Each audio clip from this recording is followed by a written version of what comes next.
This is my attempt at showing you how easy it is to get seeds from coneflowers to plant for the following year. So I already have a whole bunch in here that I have already done, and you can see that I have a bunch of coneflowers here that I basically just pulled the top off and I put them in this basket and I'm letting them dry out, and then I am going to pull the seeds off.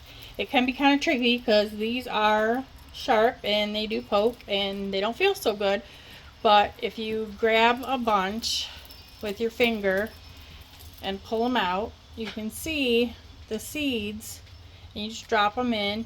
And once you get a spot, if you kind of go against the grain, you can just rub your fingers down in the opposite direction so you don't get poked.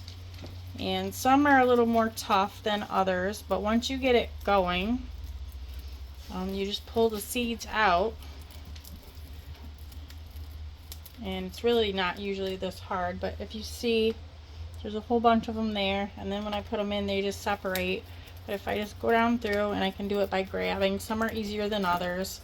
Some you literally just have to rub your fingers down the cone and they just fall off.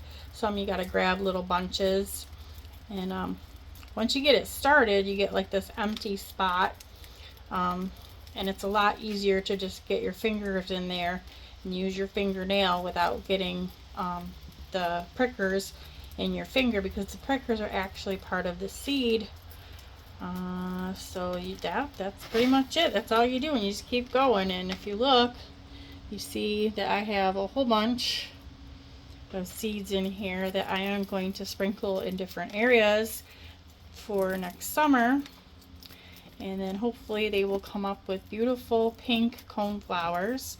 And if I want more, I can do this again year after year, but if I'm happy with it, then I can, just cut them down at the end of the year when they dry out, and they'll go into the ground and do it naturally. But I have some areas in my yard that I actually want to make little coneflower gardens, just to make the yard look more colorful and pretty. But like I said, once you get going, you see how easy it is, and it starts to empty this middle section, which ends up looking kind of pointy like a cone.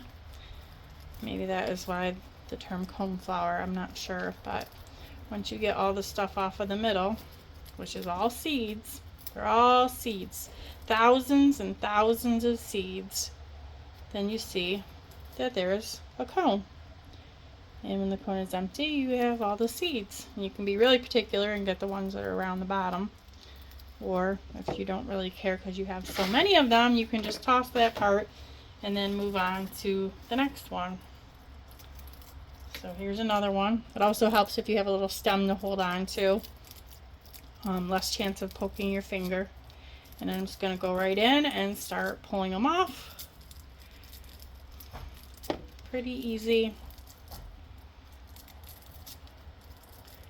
Alright, this one is going to let me do like I was saying. So, I have this bald spot that I've created.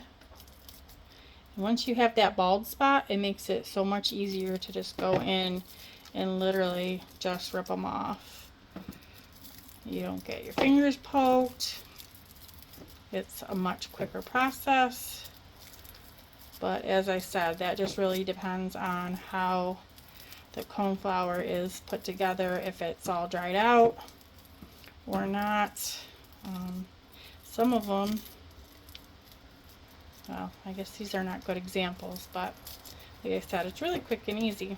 I'm literally ripping them off in humongous chunks of hundreds of them at a time.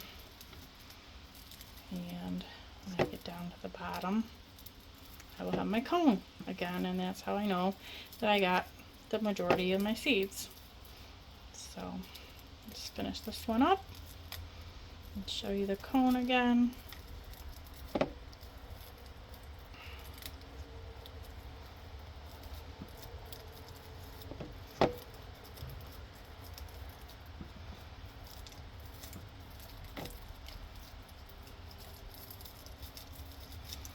I like to run my fingers around them to see if there's any loose ones that I didn't get.